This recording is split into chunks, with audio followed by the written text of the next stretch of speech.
Assalamu alaikum. Today we're diving into the story of a man whose faith was tested in ways that are, well, almost unimaginable.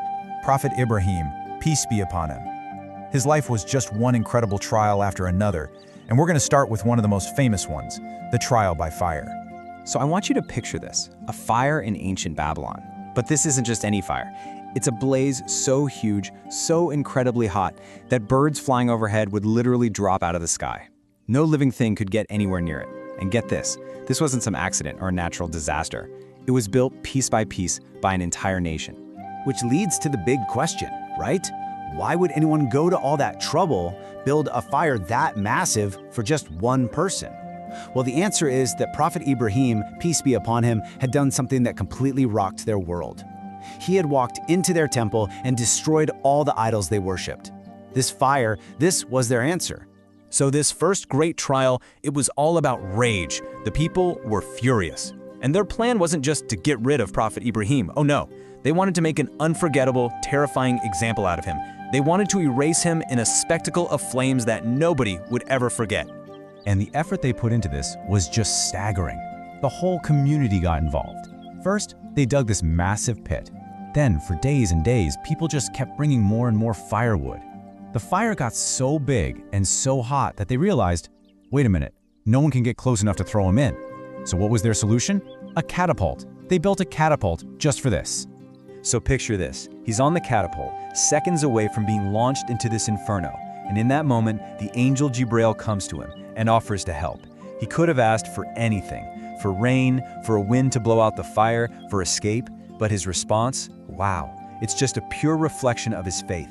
He refuses the angel's help, saying that all he wants is for Allah, the most glorified and high, to be pleased with him. His trust was completely in the Creator, not in the creation. And right there, in that moment of total surrender, the miracle happens. A command comes directly from Allah, not to an angel, but to the fire itself. "O fire, be cool and peaceful upon Ibrahim." And it did. The fire only burned away the ropes that were tying him up. And there he was, sitting completely unharmed in the middle of a raging furnace, as if he were in a peaceful garden, just praising Allah. Now you'd think surviving a fire like that would be enough to convince pretty much everyone, right? But it wasn't. Instead of leading to faith, this incredible miracle actually led to a brand new kind of test, a showdown with the most powerful guy in the land, the arrogant King Nimrod. So when the fire finally died down and Prophet Ibrahim just walked out of the ashes without a single burn, people were stunned, but their disbelief was just too strong. Instead of falling to their knees in awe, they arrested him. They took him straight to the palace to stand trial before the king. And this is where the confrontation becomes this amazing battle of wits. Nimrod, full of himself, claims, "I give life and death too." And to prove it, he has one prisoner killed and lets another one go free. You know, a really shallow display of power. But Prophet Ibrahim doesn't even bother arguing on that level. Instead, he hits him with something undeniable. He says, "My God, Allah, makes the sun rise from the east. You're so powerful? Fine, make it rise from the west." And with that one simple, brilliant question, Nimrod was left with absolutely nothing to say. But even after the fire, even after leaving the king speechless, the people of Babylon just wouldn't listen. And so Prophet Ibrahim realized his mission there was over. It was time to move on. He decided to migrate, to take the message of the one true God to new places and new people. But he wasn't completely alone.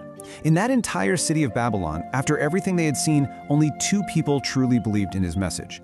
The first was Sarah, who would become his wife, and the other was his nephew, a young man named Lut, who was actually destined to become a prophet himself. This tiny group was the beginning of the next chapter. And their journey was no small trip. They traveled all the way from Babylon, across the lands we now call Syria and Palestine, calling people to Allah along the way. Eventually, their long path brought them to Egypt, and waiting for them there was, you guessed it, another major test of their faith.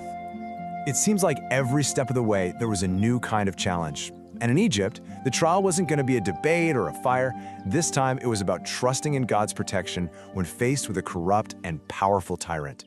So word gets around about Sarah's incredible beauty, and it reaches the ears of the king of Egypt. And this king had a horrible reputation. If he saw a woman he wanted, he just took her. So he had Sarah brought to his palace, planning to do just that. But as the king reached out to touch her, another miracle happened. His hand just froze in midair. It became completely stiff, paralyzed. He was terrified and begged Sarah to pray for him, promising he'd let her go. So she did, and his hand went back to normal.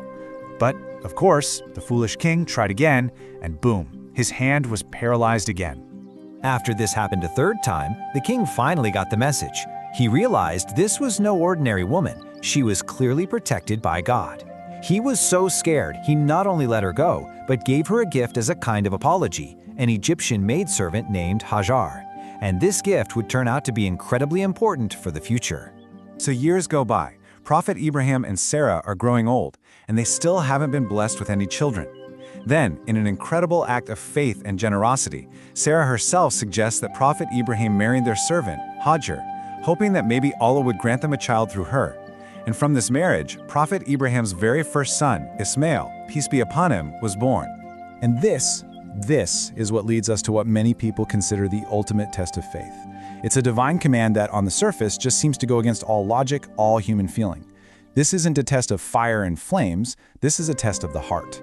Prophet Ibrahim was commanded by Allah to take his wife Hajar and their tiny baby Ismail on a long journey deep into the desert. And the command was to leave them there, leave them in a valley that was completely empty and lifeless. No water, no trees, no people, nothing. And he left them there with just a small bag of dates and a little water, barely enough to last a day or two. And as he turns and starts walking away without saying a word, Hajar runs after him, calling out, asking why he would leave them in this desolate place. He stays silent. And then it seems to click for her. This can't be his idea. This has to be something more. So she asks the most important question she could ask. Did Allah command you to do this? He just nods his head, yes. And her response is one of the most powerful displays of faith you will ever hear. She doesn't argue, she doesn't cry out in despair. She simply says, then we are not going to be lost, since Allah who commanded you is with us. She had total conviction that the one who gave the command would also provide for them.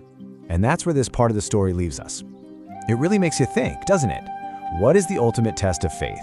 Is it the big, spectacular moments, like walking out of a fire? Or is it something quieter, something deeper? Is it the act of leaving everything you love in an empty valley, with nothing but trust in a divine plan that you can't possibly see? It's a question that really gets to the heart of what submission and trust are all about.